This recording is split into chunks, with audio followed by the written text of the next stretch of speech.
In Fox 5 Health News, more evidence that starting mammograms at 40 could save thousands of lives. All right, joining us now, Fox 5 medical contributor Dr. Devi Parampal.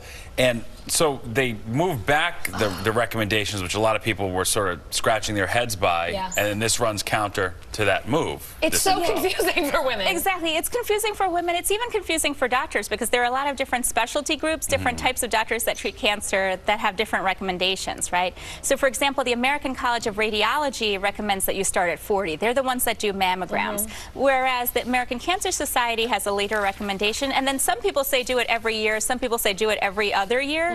So what this study looked at is basically if you start at 40 and then you did screening pretty much every year, how many lives would you save? So it sounds like 31% or about 30% of the deaths that occur right now would be prevented. And if you did kind of the every other year screening between ages 45 and 54 and then kind of, you know, went from there, then you would save 23% of lives. So basically, not to get too technical, but you would save lives either way, but the more frequently you do this screening, the more likely you are to save lives, right?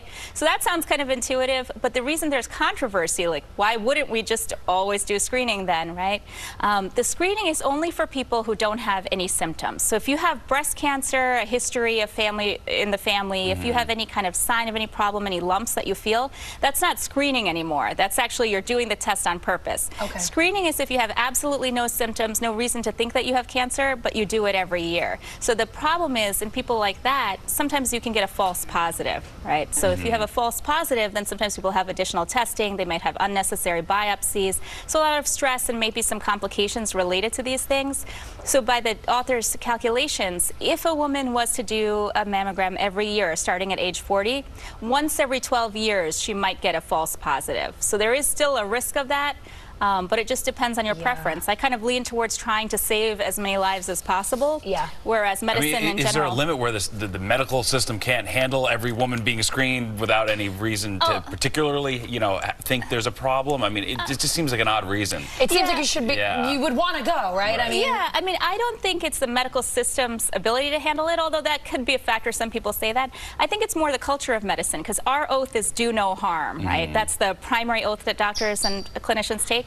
So if we take that oath and then we do a lot of unnecessary procedures to people who don't have cancer, who are otherwise healthy, absolutely no symptoms, then that's considered sort of a harm to them, right? So that's where people kind of balance it. So I think it's better to leave it up to the patients, but in general, we should encourage them to do it every year. That's what I would go with, because the reality is, even if you encourage patients to do it every year, most people don't. It still gets spaced out, so you should still push for it.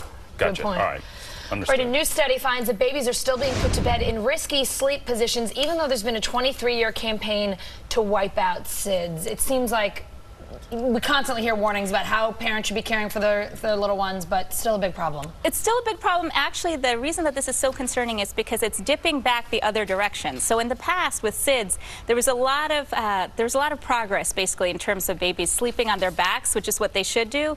And now researchers are finding that actually more women are actually putting their babies to bed on their stomach. So they actually looked specifically at women, mothers, and then they looked also at specific minorities where maybe this is more common, where SIDS is more common, and it seems that there's a couple issues. So first, one factor that seemed to be related, which is surprising, is that if the mother feels like she has less control over this, then the baby's more likely to sleep on their stomach. So when we say less control, the researchers investigated this a little more. So maybe the mother-in-law or grandmother. So there's like other factors. If other people are more involved, I know, I'm not against the mother-in-law, but I'm just saying it seemed to be that if the mother perceived that other people had more control over how the baby was sleeping, then you'd see more of this. So it's really important for everybody to be educated. Usually if you're in the hospital, you know, we tell the parents what to do. We don't necessarily tell all the extended family. I could see my mom being like, oh, we didn't do that with you and you were fine.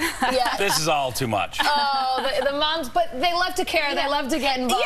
It's hard. Exactly. So we want to empower everybody that's involved in this. Right. They all got to get the info for sure. All right, Dr. Devi, thank you very much. All right, Nick, beautiful day for the eclipse out there.